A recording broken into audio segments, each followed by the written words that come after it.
tu joues des grands prix, tu t'entraînes, et pourtant, tu sens que tu perds encore beaucoup de points sur le parcours, et peut-être aussi en dehors, parce que la stratégie, c'est beaucoup de choses, c'est pas que la stratégie sur le parcours, qu'est-ce que je tape, à quel moment, c'est plus complexe que ça. Donc je vais en parler autour de cette vidéo. Si tu te reconnais dans ce que je dis là, écoute bien parce que ça va pas mal t'aider. Alors, j'en parle beaucoup aussi pour ceux qui me suivent sur Insta. Vous savez que j'ai maintenant une formation en accompagnement en ligne et c'est un des piliers de la formation. Ok, le golf, c'est de la technique, c'est sûr. On est d'accord avec ça, en tout cas je pense que c'est le cas. Mais il y a un côté aussi stratégie. Je vais parler de la stratégie en général, c'est-à-dire ça peut être sur le parcours, en dehors du parcours, comment je m'entraîne, est-ce que je suis sûr d'avoir les bons clubs dans mon sac. Donc on va parler un peu de tout ça. La stratégie c'est quoi? Déjà, c'est de se dire ok, quel tempérament de golfeur j'ai ou quel golfeur je suis. Est-ce que je suis quelqu'un de plutôt agressif ou est-ce que je suis quelqu'un de plutôt conservateur? C'est-à-dire que c'est pas parce que le gars dans la partie tape drive partout qu'il faut faire pareil que lui. Il peut réussir, il peut rater. Est-ce que moi j'aime bien plutôt assurer? Moi je me souviens, quand j'étais sur le DP World Tour, je me souviens j'ai fait pas mal d'erreurs à ce niveau-là, surtout sur les par 5. J'ai toujours voulu attaquer les par 5 et on veut souvent, en tout cas les bons joueurs, essayent d'attaquer les par 5 parce que c'est les trous, on peut faire des birdies.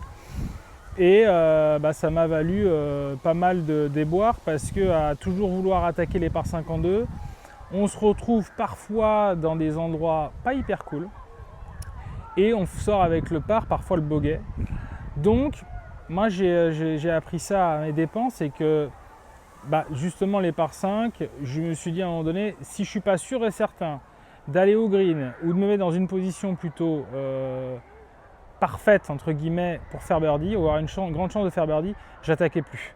Je me laissais un coup de wedge et souvent avec un wedge, parce qu'on s'entraîne beaucoup au wedging et les joueurs du tour, on est quand même, s'entraînent beaucoup, donc le wedging sont des petits clubs donc assez faciles à terme à maîtriser. On se met toujours dans un rayon de 3 mètres et dans un rayon de 3 mètres, il y a souvent une chance de birdie. Donc, ce qui n'est pas toujours le cas à droite du green, par-dessus un bunker ou même dans un fourret. Parfois, on n'arrive même pas à choper, j'arrive même pas à choper le green en 3. Donc voilà, la stratégie, c'est ça. C'est de se dire, ok, aussi, quelle est ma forme du jour? C'est-à-dire que souvent, on arrive sur le parcours, on se dit, tiens, je joue un grand prix, c'est le deuxième jour ou c'est le premier jour, peu importe.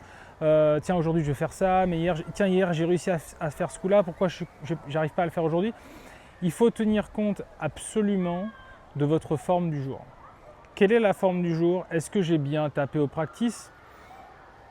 Bon, parfois on joue bien, même en ayant fait des mauvaises séances, mais il faut vraiment prendre ça en compte. Est-ce que ma forme du jour est ok? Est-ce que je suis bien? Est-ce que je suis capable? Ensuite, sur le coup que vous allez avoir à jouer, peu importe le coup, il faut vraiment prendre le temps, j'en ai parlé, j'en parlerai dans d'autres vidéos, analyser le coup, prendre le temps d'analyser le shot parce que c'est hyper important et la décision est importante. Une fois que vous avez décidé, vous jouez, même si ce n'est pas la bonne décision.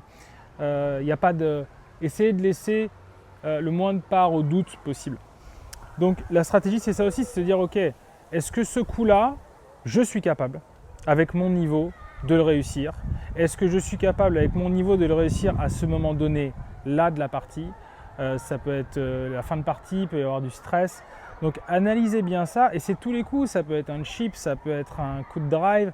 C'est pas parce que vos partenaires tapent le driver qu'il faut forcément le taper. Moi ça m'est arrivé sur le tour de voir des gars taper drive, je me dis tiens mais tout le monde tape drive sur ce trou. Je disais à mon cadre, il faut que je tape drive. Il me dit non, franchement si tu tapes un bois 3, il va te rester 2 clubs de plus, mais bon tu auras un fer 8.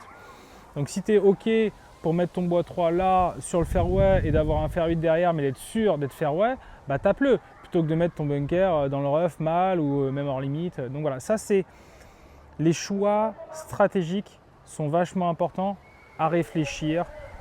Pareil, j'ai expliqué les par 5, pareil sur des petites chips, est-ce que vous sentez de faire le lob shot par-dessus le bunker, est-ce qu'il passe ou pas, est-ce que vous êtes sûr, vous voulez le tenter, il n'y a pas de note artistique à ce jeu, donc peut-être qu'il faudrait jouer un peu plus à gauche et se laisser un putt de 5 mètres plutôt que d'essayer de faire le lob shot, se retrouver dans le bunker et de là de prendre un 6 ou un 7. Donc oui, il y a de la technique, Je vais expliquer un peu, je vais parler stratégie parce que je vais parler un peu du swing aussi. Il y a de la stratégie aussi dans le swing, mais il y a de la technique. Mais sur le parcours, on est plus quand même sur de la stratégie de jeu que sur de la mécanique. La mécanique se passe dans le swing d'essai, je l'ai expliqué, sur les routines. Mais là, on est quand même 100% stratégie. Nous, on avait des cadets sur le tour, c'est extraordinaire. Les cadets pros, c'est fabuleux. Ils vous expliquent où jouer, ils ont les carnets. Vous pouvez aussi, tiens d'ailleurs, je bifurque là-dessus, mais pourquoi vous ne feriez pas pour les... Je parle des joueurs motivés qui jouent des tournois, qui ont envie de progresser, qui jouent des grands prix. Vous devriez vous faire des carnets de parcours. Vous devriez, je vous engage, et je le fais dans mon accompagnement, j'explique aux gens qu'il faut tenir des statistiques.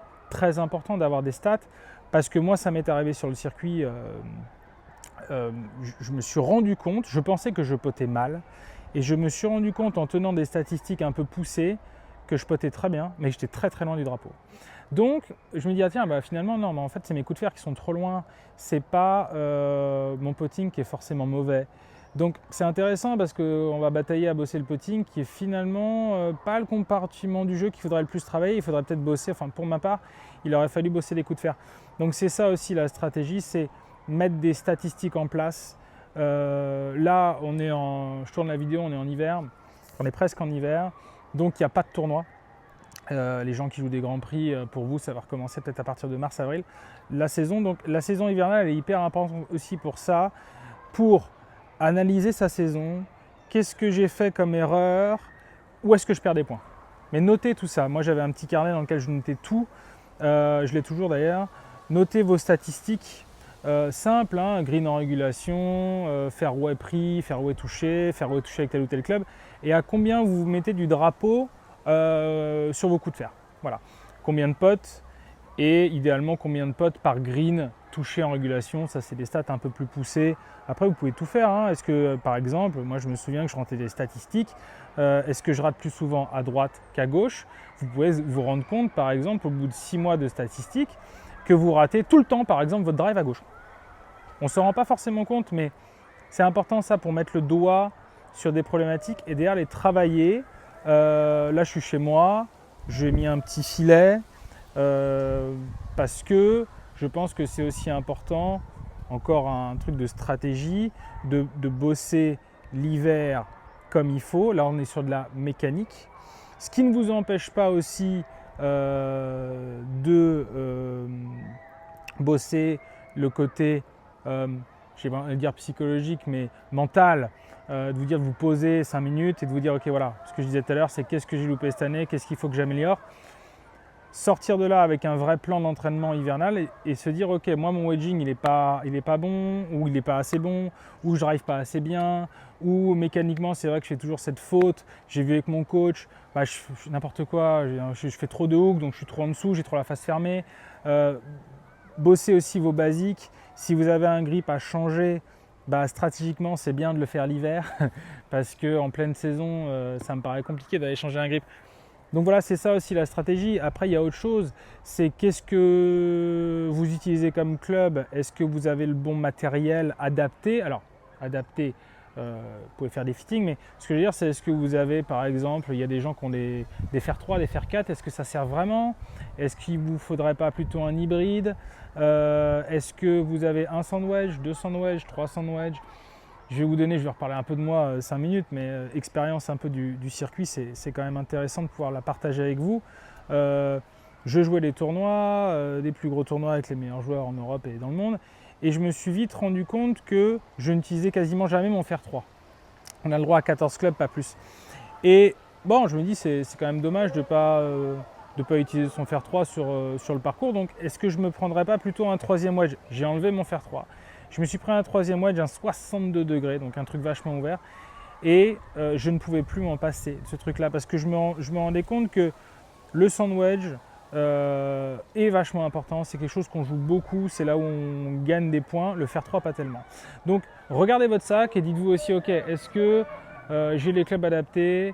Est-ce qu'il ne me faudrait pas plutôt un sandwich en plus? Tiens, est-ce que j'ai un hybride ou il y a des gens qui ont des fer 2 encore, des très très bons joueurs qui ont les fer 2. Est-ce qu'aujourd'hui ça sert vraiment le fer 2 ? Je me souviens jouer des tournois en Écosse où j'avais joué à un parcours où ça roule beaucoup. Peut-être que vous aurez besoin d'un fer fermé au départ. Si vous jouez à un parcours qui pitch un peu, vous avez besoin de faire voler la balle, peut-être vous aurez besoin d'un rescue ou d'un bois 5.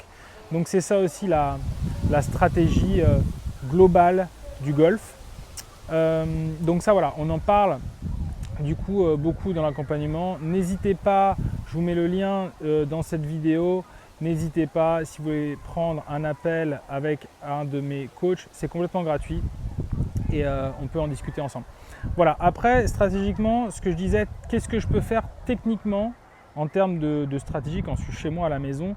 Si vous avez l'hiver, par exemple, c'est une super saison pour s'entraîner. Moi j'ai mis un filet, j'y croyais pas tellement, je me dis qui c'est que ce filet, moi j'ai toujours eu la chance de taper des balles sur les practices, en plus sur le tour avec des bonnes balles. Donc je me dis tiens, mais j'ai plein de copains qui mettent des filets, je me dis tiens je vais mettre un filet. Et bah c'est hyper bien pour bosser la mécanique. Moi j'ai filet balle en mousse et je vous assure que filet balle en mousse, ça le fait. Hein. C'est mieux que rien du tout. Okay, donc on est là pour bosser de la mécanique 100%. Vous avez peut-être des problématiques de swing récurrentes. Si vous avez des problèmes de swing récurrentes que vous n'arrivez pas à changer, c'est parce qu'en saison c'est compliqué de le faire. D'accord ? C'est compliqué de faire de la répétition, c'est compliqué parce que vous allez aussi sur le parcours et que vous avez envie de bien jouer. Et je le comprends, moi aussi j'ai envie de bien jouer. Mais au golf, si vous voulez vraiment progresser drastiquement, il va falloir accepter, c'est dur, hein, c'est vraiment très dur, mais il va falloir accepter de reculer un tout petit peu, peut-être moins bien jouer pour avancer encore plus. Sinon, si vous ne changez rien, ça risque d'être la stagnation pour longtemps. Donc, sachez que les pros du tour, pour les avoir vus bosser, bah oui, ils bossent plus que vous, oui, ils bossent 10 heures par jour, je suis d'accord, on n'est pas là pour faire aussi bien qu'eux, c'est pas possible. Mais si vous voulez vraiment progresser, il va falloir mettre des choses en place, cadrer votre entraînement, j'en parle beaucoup aussi dans mon accompagnement, cadrer votre entraînement, comment je m'entraîne, qu'est-ce que je fais. Ça ne sert à rien d'aller taper des tonnes et des heures de balles en essayant toutes les choses, en regardant des vidéos sur internet. Bon, vous allez peut-être regarder la mienne, mais j'espère. Mais je pense qu'il vous faut un cadre technique. Ça, c'est la stratégie aussi. Ok, qu'est-ce que je mets en place stratégiquement pour progresser ? Là, j'ai mon cadre technique, je sais quoi bosser. Je peux très bien le bosser là, dans mon filet en répétition. Moi, je sais que par exemple, je sais que j'ai des problèmes de grip de main droite. Il a toujours tendance à glisser celui-là. Bon, bah, je le bosse l'hiver. Je me mets dans un coin, je chope mon grip, je tape un peu des balles comme ça, je fais l'effort.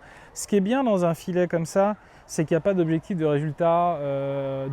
Genre la balle, je fais une socket ou ça ne change rien finalement. L'objectif de cet entraînement hivernal, c'est de mécaniser. À terme, vous ne ferez plus de socket, hein, mais vous avez le droit d'en faire, il n'y a pas de problème ici. D'accord ? Donc, bah, je sais que moi j'ai tendance à avoir ce grip qui glisse un peu, donc je fais attention de le mettre bien comme ça. Je bosse aussi ma posture, tendance à être un peu comme ça. Donc beaucoup les basiques, grip, posture, vous pouvez mettre des baguettes au sol pour vous aligner. Et je bosse beaucoup, moi perso, je pense que chaque joueur porte sa croix. Je dis je pense encore, je ne dis pas que j'ai la science infuse et que tout ce que je dis est vrai, mais j'explique et je donne mon ressenti, mon expérience du circuit. Je pense que chaque joueur porte sa croix. Pour avoir vu plein de joueurs jouer, s'entraîner, si vous regardez un peu les réseaux, vous voyez que Fleetwood, il a tendance, j'ai joué avec lui il y a longtemps. J'ai joué avec lui en 2007. Il démarrait sur le tour, il faisait des hooks, il faisait des gros hooks, il faisait des gauche comme ça énormes. Et parce qu'il avait un club qui était complètement coincé. Et vous voyez, je ne joue plus, donc je n'ai plus joué avec lui après. Mais on peut voir, donc c'est un joueur exceptionnel, et on voit que si vous regardez un petit peu des vidéos sur internet, vous voyez que Fleetwood il bosse toujours avec une baguette ici pour son plan. Vous voyez, pour son plan, pour rester au-dessus du plan. Pourquoi il fait ça ? C'est une stratégie de jeu pour lui, encore une, de se dire que si il fait une faute, il va être dessous et il va faire une gauche-gauche. Il ne fait plus de gauche-gauche, hein, ça se passe très bien. Mais parce qu'il a mis une stratégie en place d'entraînement pour ne plus le faire. Et Fleetwood, il le fait tous les jours, ce truc-là. Enfin, quand je l'ai revu en tournoi en 2022, il le faisait au practice à Dubaï pendant des heures. Donc, ils le font tous les jours. Donc, essayez avec votre coach, on en parle beaucoup, nous, dans l'accompagnement, c'est d'essayer de trouver un ou deux drills exercices, drills qui vont vous permettre d'être performant et de mécaniser la bonne technique. La bonne mécanique, c'est-à-dire que c'est tout et n'importe quoi. Il faut le voir avec votre pro. Si vous avez une face ouverte, il va falloir essayer de bosser pour la fermer un peu. Si vous avez un manque de rotation, il va peut-être falloir bosser ça aussi. Peut-être que le placement de vos bras ne sont pas OK. Mais de manière générale, c'est une grosse faute. Voilà. Il y a de la... Je pense que vous devez travailler beaucoup sur vos basiques, c'est-à-dire le grip, la posture, l'alignement. Là, vous pouvez le faire. OK, le bon grip, c'est parfait. OK, je le prends bien. Je prends la bonne posture. Je suis là, je suis bien, j'ai la balle bien dans les pieds. Et bon, l'alignement c'est un peu plus compliqué là, mais vous pouvez le bosser aussi. Et derrière, c'est quelle est ma grosse faute? Est-ce que je fais des par-dessus? Est-ce que j'ai le club trop couché? Est-ce que j'ai la face trop fermée? Est-ce que j'ai un grip trop fort, du coup ma face est fermée? Est-ce que je rate à gauche? Est-ce que je rate à droite? Quelle est votre faute majeure? Et c'est celle-là qu'il faut travailler. Ne vous dispersez pas trop, il y a beaucoup de choses. Moi aussi, je fais plein de vidéos sur un tas de trucs. Il ne faut pas tout regarder, il ne faut pas tout écouter. Voilà, la stratégie, c'est ça, c'est dire, OK, qu'est-ce qui va faire que je vais réussir à améliorer mon jeu et qu'est-ce que je dois vraiment travailler? Il y a beaucoup de choses à ce jeu. Ne vous dispersez pas trop. Bossez vos statistiques, bossez votre stratégie sur le parcours. Pensez aux joueurs que vous êtes. Est-ce que vous êtes agressif ou pas agressif ou conservateur? Est-ce que vous préférez... Il y a des joueurs qui sont très agressifs, ça passe ou ça casse. Mais quand ça passe bien.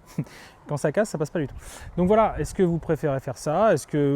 Après, il faut prendre du plaisir. Est-ce que vous prenez du plaisir en attaquant? Est-ce que vous prenez du plaisir en assurant? Est-ce que vous êtes un bon wedger? Est-ce que vous wedgez bien?